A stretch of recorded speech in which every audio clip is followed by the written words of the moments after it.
Bonjour et bienvenue dans Le Monde Devant Soi, le rendez-vous géopolitique de Slate. Je suis Christophe Caron et je suis en compagnie de Jean-Marie Colombani, directeur de la publication de Slate. Bonjour Jean-Marie. Bonjour Christophe. Et d'Alain Frachon, éditorialiste au Monde et spécialiste des questions internationales. Salut Alain. Salut Christophe.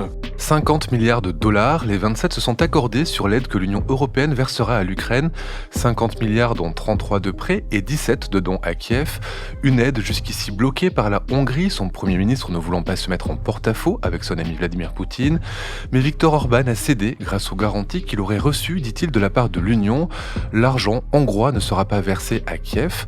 Bref, le président ukrainien Volodymyr Zelensky a bien sûr salué ce soutien attendu de longue date et évoqué un signal clair adressé à Moscou que l'Europe résistera et ne se laissera pas briser par les vagues destructrices que le Kremlin crée constamment, ce sont ses mots. Le président américain Joe Biden, lui, a appelé Ursula von der Leyen en personne pour remercier les 27, tandis que l'aide américaine est toujours bloquée par le Congrès. On y reviendra. Dans le même temps, les chefs d'État et de gouvernement européens ont évoqué le sujet de l'agriculture, sujet brûlant dans de nombreux pays de l'Union. Cédant à la pression des agriculteurs français, le Premier ministre Gabriel Attal a demandé à ce que l'on discute des importations de céréales ukrainiennes, comme cela est fait pour les œufs, la volaille ou le sucre, car les échanges avec Kiev déstabiliseraient les cours au sein de l'Union. Le président français Macron, lui, s'est positionné en défenseur des intérêts des agriculteurs français en demandant à la Commission européenne une simplification concrète et tangible dès la fin du mois de février en la faveur des agriculteurs. Alors nous allons revenir sur la question de l'agriculture, mais pour commencer, Alain et Jean-Marie, cette aide de l'Ukraine est la bienvenue, mais sera-t-elle un game changer, comme on dit en bon français ? Je ne crois pas, non. C'est une aide qui permet d'une part à l'Ukraine de renouveler ses stocks de munitions, et ils en ont cruellement besoin, selon absolument tous les observateurs. Il manque cruellement de munitions, obus 155, missiles, défense antiaérienne. Et puis pour le reste, donc je crois que dans les 50 milliards, il y a un tiers qui va à l'assistance militaire. Alors, ce sont des prêts. Pour une partie, ce sont des prêts pour 33 milliards, je crois, à peu près. Et pour le reste, c'est de la subvention, c'est des dons. Et ils en ont besoin aussi, naturellement, pour achever l'hiver, et sur le plan économique et financier. Donc, je ne pense pas que ça va changer la donne, ça ne va pas permettre une offensive particulière de l'armée ukrainienne. En ce moment, il y a peu de chances que les choses évoluent beaucoup sur le plan militaire. On ne sait jamais, mais quand même, il n'y a pas beaucoup de chances d'ici au printemps. Ces 50 milliards, c'est un effort important de la part de l'Union ? C'est un effort important, mais en pourcentage du budget de l'Union, c'est pas énorme. Le budget de l'Union, c'est pas grand-chose. Le budget de l'Union, c'est moins de 1% des budgets additionnés des 27 membres. Donc c'est déjà pas grand-chose, et c'est une des grandes batailles que mène la France pour qu'on dispose d'un véritable budget. Mais non, 50 milliards, c'est un effort financier minimal aux États-Unis comme en Europe. Donc non, c'est pas une question de chiffres. On a un sentiment comme ça dans les pays où l'extrême droite ou l'extrême gauche se bat contre l'aide à la Russie. On a le sentiment que c'est pour des raisons budgétaires, mais c'est pas vrai. On rappelle que l'aide américaine bloquée pour l'instant au Congrès s'élève à 61 milliards d'euros. Jean-Marie. Oui, dollars, pardon. C'est-à-dire que le problème de l'aide, ça renvoie au fait que on l'oublie au passage, mais l'économie ukrainienne a été détruite, a été très largement mise à mal par les bombardements, par l'invasion. Non seulement les bombardements sur les installations électriques, mais aussi ça a mis en cause une part de la production, ça a mis en cause la vie des villes elles-mêmes. Donc l'économie ukrainienne est en très mauvaise situation, à l'inverse de l'économie russe d'ailleurs, puisque les sanctions étaient censées affaiblir davantage la Russie qu'elle ne l'est dans la réalité. Donc l'aide de ce point de vue-là est indispensable. Et c'est vrai que ce qui apparaît plus difficile, c'est-à-dire mettre d'accord 27 pays, c'est révélé plus facile que de mettre d'accord le Congrès américain sur ce qui était une politique américaine affirmée et qu'on croyait bipartisane et qui n'est plus bipartisane puisque les républicains maintenant s'opposent à cette aide à l'Ukraine. Alors après, sur le plan, est-ce que ça peut se traduire sur le plan militaire ? Ce qui peut se traduire sur le plan militaire, c'est l'arrivée enfin des armes qui avaient été annoncées, notamment des avions. Donc on ne sait toujours pas où ils sont, où sont ces F-16 et où sont ces avions qui sont censés, alors pour le coup, changer la donne, au moins dans la maîtrise du ciel.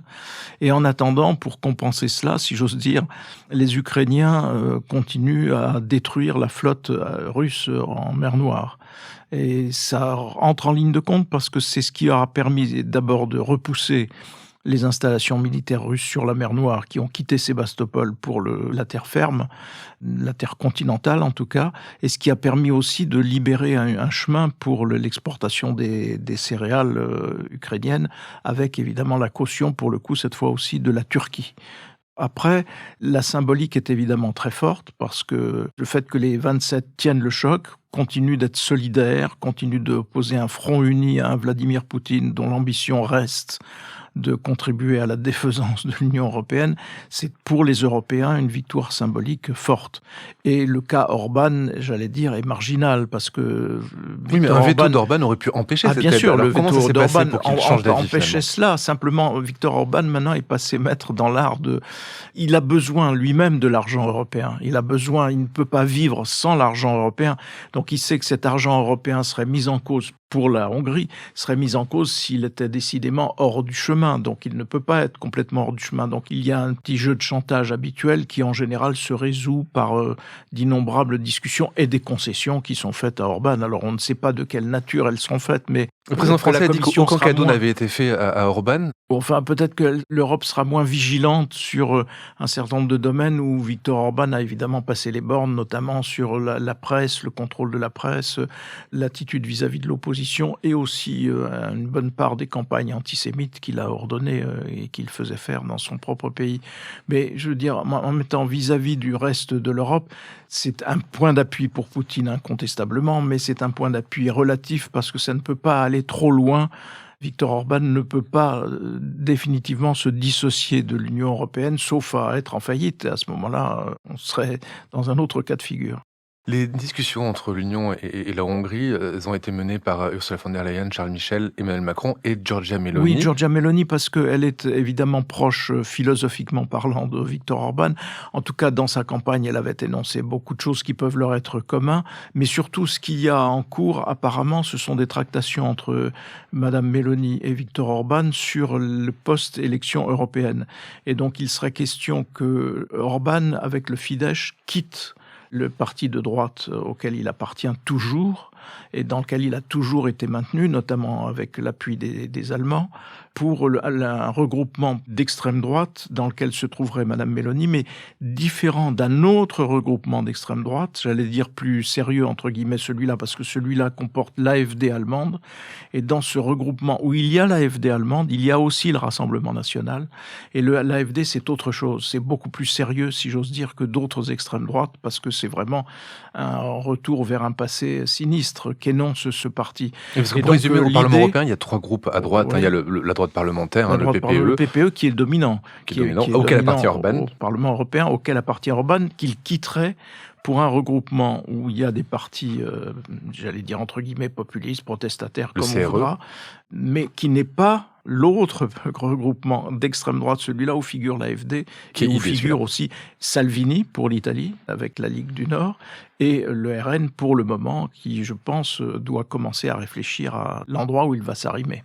Ce déplacement d'Orban vers le CRE, ça pourrait affaiblir l'extrême droite au Parlement européen. Est-ce que ce sont deux extrêmes droites irréconciliables, le CRE et ID ? Pour le moment, ils ne sont pas sur la même ligne. Les uns sont européens, Madame Meloni l'a montré depuis qu'elle gouverne. Les autres sont non seulement anti-européens, mais plus ouvertement encore pro-russes que les autres. Je voudrais revenir sur les exportations de l'Ukraine qui ont été au cœur des discussions sur l'agriculture lors de ce sommet, entre autres. On reproche beaucoup en Europe à l'Ukraine d'exporter beaucoup massivement des céréales, de la volaille, des œufs et de déstabiliser les cours. Comment est-ce qu'un pays en guerre, Alain, arrive à produire encore de l'agroalimentaire et à l'exporter ? On a l'idée d'un pays sous les bombes, en permanence attaqué, agressé par les Russes. Comment ils arrivent encore à fonctionner ? L'Ukraine, c'est un très vaste pays. Et donc, il y a un front sur 1000 kilomètres qui concentre l'essentiel des combats homme à homme, ou des combats entre chars, ou des combats d'artillerie. Pour le reste, vous avez plusieurs grandes villes en Ukraine, d'ailleurs pour la plupart magnifiques, que ce soit Kiev, que ce soit Kharkiv vers le nord et vers la frontière russe, ou bien Odessa, ou bien Lviv à la frontière polonaise, des villes qui souvent ont été russes, polonaises, ukrainiennes, qui ont au fil des siècles ont changé de nationalité et qui sont pour la plupart de très très belles villes. Alors, en dehors du front et des batailles sur le front qu'on surveille de très près, vrai tous les jours, là où nos confrères, très courageusement d'ailleurs, vont régulièrement avec l'armée ukrainienne. En dehors de ça, vous avez des bombardements, mais sporadiques. Par exemple, je me souviens que j'étais à cette époque-là d'ailleurs à Kiev, l'hiver dernier. Vous avez de temps en temps une alerte, alors vous descendez dans le métro ou quelque part, s'il y a un abri, dans les hôtels, il y a des abris, dans les administrations aussi, mais la vie continue. Les restaurants sont ouverts, le théâtre est ouvert, l'administration fonctionne. Tout ce qu'avait dit Zelensky dès le début, nous sommes là, nous n'allons pas partir, pas de panique. Et il n'y a pas eu de panique d'ailleurs. Et de manière assez admirable, les Ukrainiens et les Ukrainiennes, pour une large part, font fonctionner le pays. D'autant que ils vont en Pologne, ils reviennent en Ukraine, on met les enfants à l'école en Pologne, les parents reviennent dans l'appartement en Ukraine, voilà. Tous les jours, les Russes envoient des missiles sur les villes qui touchent une maison, un groupe d'immeubles, une station-service, un hôpital, de manière à terroriser la population et à l'épuiser moralement. Mais c'est sporadique, c'est-à-dire que, voilà, dans la nuit, sur une ville comme Kiev, une cité très vaste, vous pouvez, si vous êtes au nord et que le bombardement a lieu au sud, vous pouvez ne pas savoir qu'il y a eu ce bombardement. Enfin, vous le savez parce que c'est un pays très connecté et donc là, tous les Ukrainiens ont sur leur téléphone portable un système d'alerte du gouvernement qui signale avant même qu'il arrive qu'un missile arrive. C'était le cas aussi par exemple dans des endroits comme le Liban et on a le sentiment qu'une ville est sous les bombes comme Londres a pu l'être durant le Blitz. Mais le Blitz a duré jour après jour après jour pendant plusieurs semaines, sinon plusieurs mois, avec des vagues de bombardiers qui noircissaient le ciel. Et les bombes tombaient partout dans la ville, sur toute la ville, plus sur la rive de Londres où il y avait des installations industrielles, mais les bombes tombaient sur toute la ville, ou presque. Ce n'est pas le cas. Ce sont des missiles qui font beaucoup plus de dégâts qu'une bombe, mais il y en a moins. C'est pas des tirs massifs de missiles. On les compte quand ils arrivent. On dit, cette nuit, 20, 40, 50 drones, plus 3 ou 4 missiles ont été frappés Kiev. Parce que la stratégie russe, qui paraît la stratégie la plus destructrice et la mieux élaborée, d'un strict point de vue militaire, c'est d'envoyer beaucoup de drones, parce qu'un drone, ça coûte pas trop cher, et donc qui sature la défense antiaérienne ukrainienne. Après, quand la défense antiaérienne ukrainienne se trouve sans munitions, on envoie les missiles. On envoie 2, 3, des vagues de 10, 15, mais pas plus de missiles. Donc voilà comment subsiste dans la guerre une manière de normalité. Ces exportations ukrainiennes vers l'Europe, elles mettent vraiment en danger l'agriculture européenne? Bon, c'est-à-dire, elles provoquent toujours un choc, évidemment. Quand vous avez un poulet ukrainien qui est vendu 3,50 € et qu'un poulet français peut aller jusqu'à 20 ou 25 €, je veux dire, on voit bien que les consommateurs peuvent vite faire la différence et acheter plutôt le poulet ukrainien que le poulet français. Donc, même si le français peut se prévaloir d'une qualité supérieure, ainsi de suite. Donc, forcément, il y a un effet sur le sort de ceux qui élèvent des poulets en France par rapport à cette concurrence. C'est une concurrence forte. Encore que les choses se sont surtout aigries et ont été assez rudes entre l'Ukraine et la Pologne, mais principalement à cause des céréales, parce que les céréales ukrainiennes exportées massivement vers la Pologne ont porté préjudice en effet aux céréaliers polonais. Bon, mais ça laisse penser que les discussions en vue de l'intégration de l'Ukraine dans l'Union européenne qui démarreront et qui monopoliseront l'attention quand la guerre sera finie, seront difficiles, parce que l'Ukraine est un pays agricole qui entend le rester, comme dirait l'autre, et donc on aura cette confrontation, évidemment, qu'il faudra organiser et réguler, mais ça s'est produit pour d'autres pays. Moi, je me souviens très bien de l'époque où Jacques Chirac plaidait et entrait en campagne, à l'occasion d'ailleurs d'élections européennes, contre l'adhésion de l'Espagne et du Portugal, au motif que l'Espagne et le Portugal allaient nous inonder de fruits et légumes aux dépens de nos propres producteurs. Et puis les choses se sont installées, calmées, même si ici ou là, par moment, il peut y avoir des crispations sur tel ou tel front, mais voilà, il en ira de même à terme de l'Ukraine, je pense. Mais en attendant, c'est vrai que c'est assez spectaculaire. Ça m'amène à 2 interrogations, à une peut-être un peu idéaliste, mais est-ce que c'est le moment, dans un pays en guerre, de discuter de ces choses-là? C'est pas tellement le moment, c'est un moment symboliquement fort. Ça signifie vis-à-vis de la Russie, nous ne sommes pas seuls. Et c'est ça qui est important, parce que être membre de l'Union européenne, c'est pas seulement appartenir à un ensemble économique, c'est aussi appartenir à, enfin, être lié aux autres par des traités dont certaines clauses sont des clauses qui peuvent être interprétées militairement en termes de défense collective. Donc c'est cela que je recherchais l'Ukraine et c'est cela que l'on a accordé à l'Ukraine, c'est-à-dire de ne plus être seul et d'être aux yeux d'une Russie qui n'en veut pas et dont c'était le principal combat, dire ben non, l'Ukraine finalement a choisi l'Europe et veut rester du côté de l'Union européenne. Et ma deuxième interrogation, c'est effectivement, vous parlez de négociations difficiles pour une éventuelle entrée de l'Ukraine dans l'Union, mais est-ce que ce grenier ukrainien n'est pas une chance pour une éventuelle autosuffisance européenne en matière alimentaire, qui est quand même bien très sûr, importante? bien sûr, mais encore faut-il le temps que les esprits se fassent à l'idée que cette guerre va provoquer des changements dans la conception même qu'a l'Europe de sa propre politique agricole. Parce qu'il est clair que, de son côté, Vladimir Poutine considère l'arme alimentaire. Il l'a toujours considéré aussi, c'est un peu la notion, comme diraient les Allemands d'un certain bord dans l'entre-deux-guerres, qu'il y avait un problème d'espace vital. C'est-à-dire que l'Ukraine est un grenier à blé que voulait malgré tout agréger la Russie de Poutine. Et donc ça obligera l'Union européenne à terme à considérer l'agriculture et l'arme alimentaire comme aussi essentielles que les défenses militaires. Alors les défenses militaires aujourd'hui, tout le monde en a conscience et tout le monde fait un effort financier significatif pour réarmer chacun des pays de l'Union. Il viendra un moment où la réflexion portera sur la politique agricole commune dans ces termes-là, je pense. C'est un peu tôt pour y penser, pour le mettre sur le papier, mais je pense que ce moment viendra. Une politique agricole commune qui actuellement mobilise et fait l'unanimité des agriculteurs contre elle, que ce soit en France, en Allemagne, en Pologne, en Roumanie, en Espagne ou aux Pays-Bas. Alain, pourquoi Bruxelles cristallise à ce point la colère du monde agricole?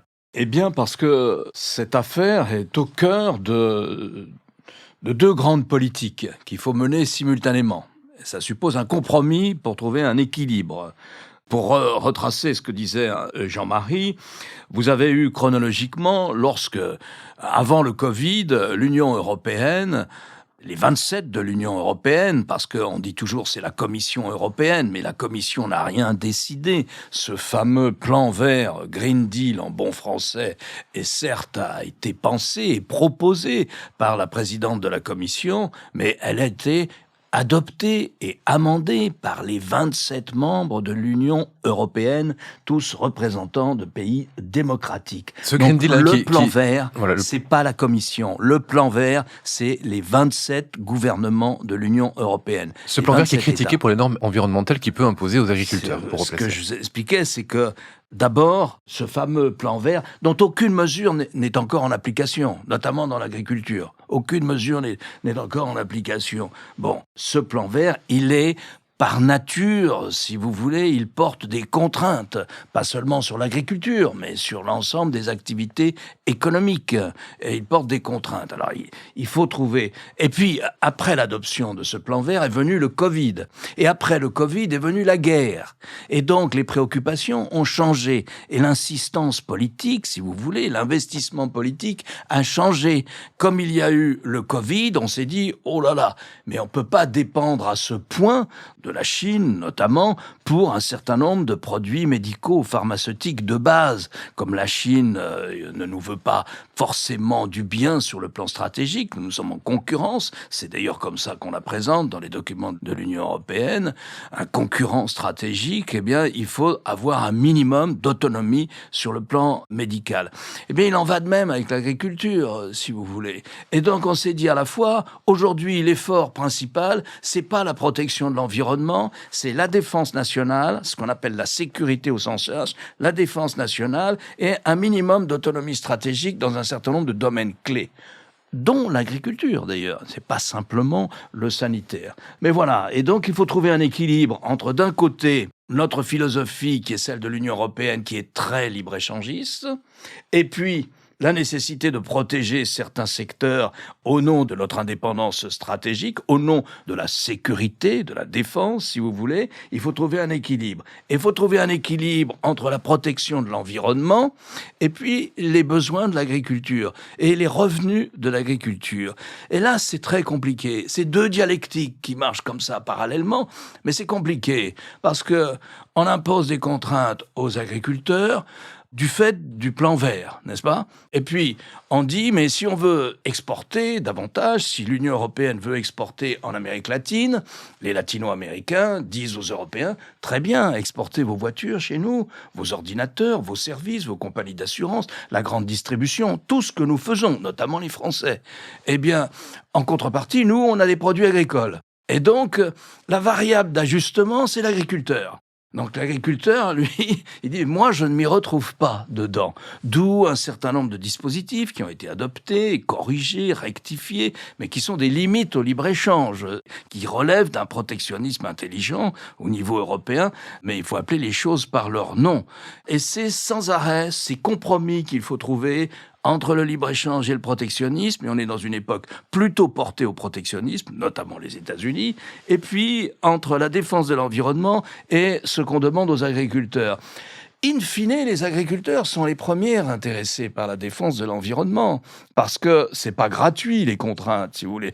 Alors la France a cette habitude malsaine d'en rajouter sur ce qui est décidé à Bruxelles. Il y a une espèce de machisme français qui consiste à dire, nous, on va en faire plus encore. Le pourcentage des terres qui doivent être en jachère, on va en faire plus. Et comme on a un mouvement environnementaliste français qui est constamment porté à la revendication, si vous voulez, qui, comme le disait Mick Jagger, n'arrive jamais à trouver satisfaction, voilà, on a un mouvement qui porte à la surenchère. Et donc, on surenchérit sur ce que décide Bruxelles.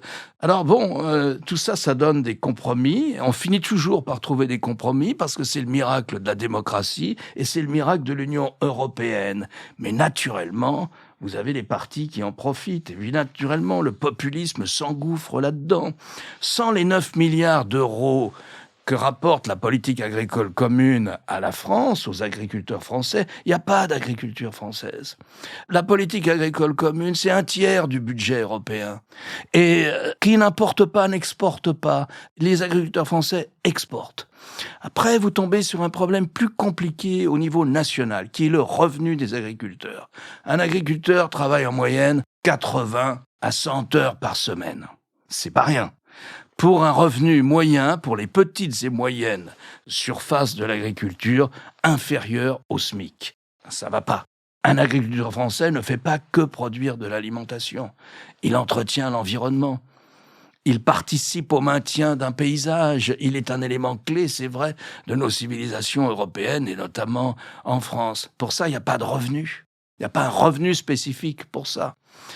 Donc, toutes ces questions se posent avec d'autant plus d'acuité qu'on est dans une période de double lutte contre la dette publique, donc c'est pas facile de dégager des fonds en situation d'urgence, et lutte contre l'inflation. Et lutte contre l'inflation, ça veut dire qu'on favorise les prix les plus bas possibles dans les supermarchés. Vous voyez, il faut jamais présenter ces questions-là de manière simple. Vous avez à régler des situations qui sont parfaitement contradictoires et qu'il faut arriver à aménager par des compromis. Non, rien n'est simple, d'autant que c'est vrai que vous le disiez tout à l'heure, le réflexe français, pas seulement français, mais principalement français, c'était de mettre en accusation tout de suite Bruxelles et l'Europe. Alors que la question de départ, par exemple de la protestation qui a eu lieu de la part des agriculteurs, est une question qui portait sur leurs revenus. Et la question de leurs revenus, elle se joue où ? Elle se joue face à la grande distribution. Elle se joue donc à travers une loi qui s'appelle la loi Egalim, qui était censée régler le problème et qui n'a pas été appliquée ou qui n'est pas suffisamment appliquée. Donc c'est pas Bruxelles la question. La question, c'est le poids économique et politique énorme de la grande distribution et des patrons de la grande distribution dans ce face-à-face, qui ont toujours eu, au fond, gain de cause et qui martyrisent. Je prends par exemple un éleveur de vaches laitières. Il est martyrisé chaque année parce que chaque année, la grande distribution va demander à changer le pot de yaourt, le fromage blanc, ainsi de suite, et de façon à obtenir à nouveau des baisses de prix et donc un revenu pour l'agriculteur qui ne va cesser de baisser. C'est là qu'est la question. Et quant à la mise en cause de Bruxelles, qui est si vite saisie d'ailleurs par des partis qui sont en fait des partis anti-européens. Pas seulement, parce qu'on a vu aussi quand même l'exécutif et le camp Macron se dresser comme face à Bruxelles. Mais ça, on n'est jamais en retard. Le maire en particulier. On n'est jamais en retard d'un argument démagogique, ça c'est sûr. Mais c'est une tradition qui vient du fait que quand l'Union s'est installée, quand elle s'est construite, l'habitude a été prise par nos gouvernements, pas seulement français, mais beaucoup par le gouvernement français, de s'abriter derrière des contraintes qu'il forgeait lui-même à Bruxelles, de s'abriter derrière ces contraintes pour dire « oui, là, c'est difficile, mais c'est pas nous, c'est Bruxelles ». Et donc, c'était une façon de moderniser le pays. Et la modernisation du pays emportait un certain nombre de sacrifices, et ces sacrifices, on les mettait toujours sur le compte de Bruxelles. On disait, c'est pas moi, c'est l'autre. Et donc, ça a été le cas pendant toute la durée de la marche vers l'euro, vers la monnaie européenne, où il y a eu des efforts à faire, et ces efforts à faire, les gouvernements successifs disaient, ce sont les contraintes européennes. Mais les contraintes européennes, elles étaient souhaitées, demandées, organisées même par nous-mêmes, pour justement, en quelque sorte, permettre cette modernisation dont on tire les fruits aujourd'hui. Parce qu'aujourd'hui, si on peut être autant en déficit, si on peut être autant en dette, c'est parce que l'Union européenne elle-même n'est pas dans cette situation. Et donc on est protégé par l'euro, on est fortement déficitaire en matière de commerce extérieur, mais on peut l'être durablement parce que l'Allemagne est excédentaire, parce que l'Italie est excédentaire. Voilà, donc c'est un équilibre qui fait que nous, on est en fait protégés. Nos déficiences sont masquées par l'appartenance à l'euro, par l'appartenance à la zone euro. Donc l'habitude ayant été prise, c'est tellement commode pour les gouvernements, comme pour les oppositions d'ailleurs, de dire « mais de toute façon c'est Bruxelles, de toute façon c'est les fonctionnaires ». Les fonctionnaires européens, ils sont au total, je crois, 40 000. Il y a 40 000 agents municipaux à Paris. Donc, c'est pas forcément une bureaucratie extravagante que celle d'Europe, mais on préfère focaliser là-dessus. Ou alors mettre ça en rapport avec les 12 000 agents du ministère de l'Agriculture en France, qui servent l'agriculture française. Combien y a-t-il de fonctionnaires européens qui servent l'agriculture européenne à Bruxelles? Ils sont 1000. 12 000, vous voyez, donc, mais on trouvera toujours des arguments parce qu'il y a un fond de sauce dans un certain nombre de partis qui est anti-européen. Mais ça vient à la rencontre d'une longue tradition bien installée où chaque gouvernement a pris soin de dire « Ah, mais ce qui vous arrive, oui, en effet, c'est difficile, mais c'est à cause de l'Europe ». Un rappel salutaire, il n'y a pas que le gouvernement, évidemment la spécialiste des accusations envers Bruxelles, c'est Marine Le Pen. Jean-Marie, vous avez voulu qu'on réécoute un extrait, je vais juste le recontextualiser, c'était au Parlement européen le 28 juin 2016, 5 jours après le vote britannique en faveur du Brexit, et à l'occasion des 4 ans de l'effectivité du Brexit, qui a eu lieu le 1er février 2020, vous avez voulu qu'on écoute cet extrait. Et si, mes chers collègues, pourquoi vous vous énervez comme ça?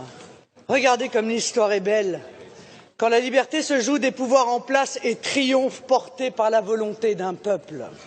Le vote de nos amis britanniques en faveur d'une sortie du Royaume-Uni de l'Union européenne est de loin l'événement historique le plus important qu'ait connu notre continent depuis la chute du mur de Berlin. C'est un signal de liberté envoyé au monde entier. C'est aussi le cri d'amour d'un peuple pour son pays. Les Britanniques ont choisi une voie que d'aucuns prétendaient fermer pour toujours, et vous en faisiez partie d'ailleurs. Allez, rangez vos mines boudeuses, rangez vos discours de rageux et réjouissez-vous au contraire de la libération des peuples. On a l'impression à l'entendre que l'Union, c'était l'Union soviétique. L'Union soviétique sont la même chose. Absolument. C'était d'ailleurs un des arguments des partisans du Brexit de comparer l'Union européenne au système soviétique. Mais là, on voit vraiment l'ADN, le cœur business, si j'ose dire, du parti de Marine Le Pen, alors même que le Brexit a eu lieu, s'est développé et a donné une catastrophe stratégique et une catastrophe économique. Et donc on voit ce que ça donne très précisément. C'est un rétrécissement qui coûte aux Britanniques, dont le système de santé aujourd'hui s'effondre, qui n'ont plus d'argent pour leurs écoles, qui ont des rayons vides dans leurs magasins. Je veux dire, c'est une vraie catastrophe et c'est en même temps une impasse stratégique majeure. Et donc voilà ce qui réjouissait Marine Le Pen, et voilà ce qui continue d'animer un certain nombre de secteurs de l'opinion en France, et notamment de celui qu'elle représente, parce que à travers tout ce que l'on voit aujourd'hui se mettre en place de dénonciation des traités européens pour faire en sorte que les traités européens soient désormais en dessous des lois nationales, alors que la hiérarchie des normes, de toute éternité, la hiérarchie des normes place les traités au-dessus des lois. Et donc voilà ce qui nous menace en fait. Et voilà ce qu'il faut rappeler à Madame Le Pen, parce qu'elle prétend aujourd'hui qu'elle ne s'était pas félicitée du Brexit. Non seulement elle s'en était pas félicitée, mais je pense qu'elle continue de s'en inspirer. Mais elle n'est pas Madame Meloni. Madame Meloni a d'entrée de jeu, sous l'influence d'ailleurs de son prédécesseur à la tête du gouvernement italien, ancien président de la Banque centrale européenne, Mario Draghi, s'est tout de suite aligné sur les intérêts de l'Italie qui sont des intérêts en Europe et qui sont des intérêts européens. Non, Marine Le Pen reste fidèle à son alliance avec Matteo Salvini, et Matteo Salvini continue, lui, à plaider contre l'Union européenne, à plaider contre l'OTAN, à plaider en faveur de la Russie de Vladimir Poutine. Attention donc au double discours. Merci Jean-Marie, merci Alain. Alain, je rappelle votre chronique chaque jeudi dans Le Monde et sur lemonde.fr. Jean-Marie, je rappelle quant à vous votre participation à l'émission politique le jeudi aussi sur France 24. Merci messieurs et à la semaine prochaine. Merci Christophe. Merci Christophe. Le Monde devant soi est un podcast produit par Slate Podcast avec Jean-Marie Colombani et Alain Frachon. Direction, production éditoriale, présentation Christophe Caron. Montage et réalisation Aurélie Rodriguez.